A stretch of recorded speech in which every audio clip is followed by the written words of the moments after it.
Hi everybody, welcome back to another video. Today I'm going to explain why I went from the Ulterra to an Ultrex. Coming right up.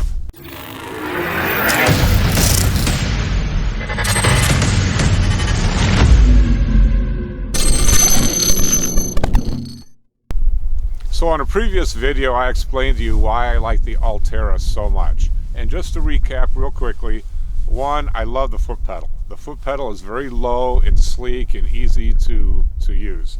Number two, I like the fact that I didn't have to lean up over my bow to deploy like a Terova style trolling motor.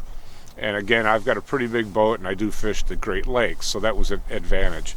And number three, being a coach, a lot of times my students or my kids on the team will get snagged in shallow water. And by just a touch of my toe, I could raise up that motor as we got into shallow water so my hands were still free. So those were the three main reasons why I really liked the Ulterra. So why did I change to an Ultrex? Well, if you look at the trolling motor here, I got a new toy. I went with the Humminbird Mega 360.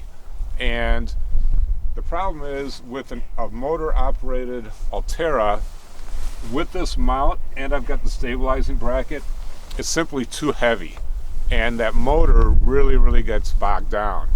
I actually had a Panoptix live scope on a year ago, and it's much lighter than the 360, and even that was giving the motor a lot of problems on the Ulterra. So the fact that I wanted to go to this new technology forced me to change trolling motors. Alright, so first of all, the foot pedal is much higher than the Ulterra. And again, that's one of the things I loved about the Ulterra. This is much higher. Now, I know a lot of you guys can recess these, but I cannot because my rod holder goes right under the floor here, and I do use my rod holder. So that was the first reason why I wasn't sure about going to this. But the use of this foot pedal is really easy. I'm going to show you in a minute, once I deploy this, how responsive it is. The Ulterras come with a built-in pull cord. It's a cable compared to the ones that they used to make in the 80s and 90s and early 2000s, which were kind of rope, and these would wear out after a while. This is a much better system. So to deploy it, I just give it a pull. Now these are heavy.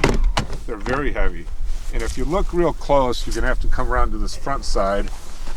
There's a lift assist right here. It looks like a piston. That lift assist, if we didn't have that, this would really be a pain to deploy and stow.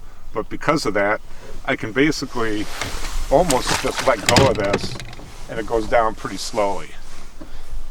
Okay, so here it is deployed. And going back to the foot pedal, you'll see that just barely I'm putting very little pressure in it. It's immediate response. Whereas on the Ulterra, there was about a 2-second delay, maybe 3-second delay. When I would put the toe down, it would take a second for that motor to operate. So this is very responsive, easy to use. Yes, it is higher, and you have to balance a little bit more than the Ulterra, but the responsiveness is really amazing.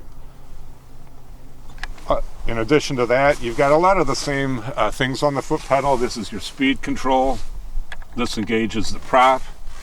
This is the power. This is your spot lock. And I don't know if it's just because it's better technology or a newer trolling motor, but this spot lock seems to keep me on the spot better than the Ulterra. But that could just be that this is brand new and the Ulterra was 5-6 years old. And then you've got a constant on button right here. And so that's the basics of the trolling motor. You can see I've got two grass mounted here, so I decided to route the wires under this bracket so that it's kind of out of the way. I've seen some people do have problems with this flopping over right on top of the screen, so they're kind of in the way. But I've had this Ultrex now for about 2 months. I've used it at 4 tournaments and plus some just fun fishing, and so far I really like it. I will report back in another year after I've used it and give it a fuller in-depth review. So that's the reason why I switched from an Ulterra to an Ultrex. They're both great trolling motors, but because I went to the 360, I was kind of forced to change trolling motors.